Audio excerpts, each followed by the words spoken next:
સુરત જિલ્લામાં કાયદો અને વ્યવસ્થા વધુ મજબૂત બનાવવા તેમજ ગુનાખોરી પર અંકુશ લાવવાના હેતુથી સુરત જિલ્લા પોલીસ દ્વારા કડોદરા વિસ્તારમાં સઘન કોમ્બિંગ ઓપરેશન હાથ ધરવામાં આવ્યું હતું. પોલીસના ઉચ્ચ અધિકારીઓના માર્ગદર્શન હેઠળ વિવિધ ટીમોએ રહેણાંક વિસ્તારો, ભાડાના મકાનો અને ગોડાઉનમાં તપાસ હાથ ધરી હતી.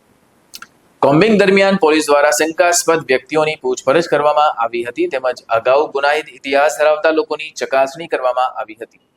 ગોડાઉન અને દુકાનોમાં ઓળખની તપાસ અને જરૂરી દસ્તાવેજોની ચકાસણી પણ કરવામાં આવી હતી. પોલીસની આ કાર્યવાહીથી અસામાજિક તત્વોમાં ફફડાટનો માહોલ જોવા મળ્યો હતો. પોલીસ અધિકારીઓએ જણાવ્યું કે જાહેર સલામતી જાળવવા અને ગુનાખોરી પર નિયંત્રણ મેળવવા માટે આવી કોમ્બિંગ ડ્રાઈવ આગામી દિવસોમાં પણ નિયમિત રીતે ચાલુ રાખવામાં આવશે. સાથે જ નાગરિકોને કોઈપણ શંકાસ્પદ પ્રવૃત્તિ અંગે તાત્કાલિક પોલીસને જાણ કરવા અપીલ કરવામાં આવી છે.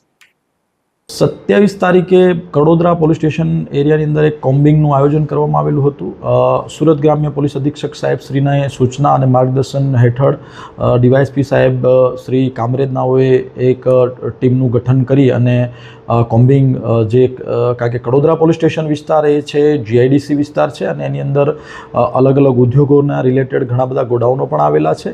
એ ગોડાઉનોને ચેક કરવા માટે ખાસ સૂચના આપવામાં આવેલી. એના અનુસંધાને અત્રેથી એક ટીમ ગઠન કરી એની અંદર 2 અધિકારી અને 25 માણસોને કાલે 27 તારીખે બપોરે 2:30 વાગ્યાથી લઈ અને 7:30 સુધી સાંજે એક સ્પેશિયલ ડ્રાઈવ ચલાવવામાં આવેલી અને ડ્રાઈવ અંતર્ગત કડોદરા પોલીસ સ્ટેશન એરિયાના નિયોલ ગામની સીમમાં આવેલ 90 ગોડાઉનો ચેક કરવામાં આવેલા. જે ગોડાઉનમાં ખાસ કરીને શું માલ રાખવામાં આવે છે તેમજ તેના માલિકોની વિગત, કોઈ ભાડે આપેલા છે તો એ ભાડા કરારની વિગત, માલિક કોણ છે, ભાડે લેનાર કોણ છે, એમાં શું માલ સામાન રાખવાનો છે, એનું તમામ ડેટા કલેક્ટ કરવામાં આવ્યો હતો. અને તમામ જે આ ગોડાઉન એરિયામાં બિઝનેસ કરતા લોકો છે એમને સમજ કરવામાં આવેલી કે તમારો ડેટા સમય મર્યાદામાં સમયાંતરે પોલીસ સ્ટેશનમાં પૂરો પાડવો, જેથી કરીને ભવિષ્યમાં કોઈ પણ પ્રકારની કોઈ ગેરકાયદેસર પ્રવૃત્તિ પકડાય તો એમાં જે એના માટે જવાબદાર છે એની વિરુદ્ધમાં યોગ્ય કાર્યવાહી થઈ શકે.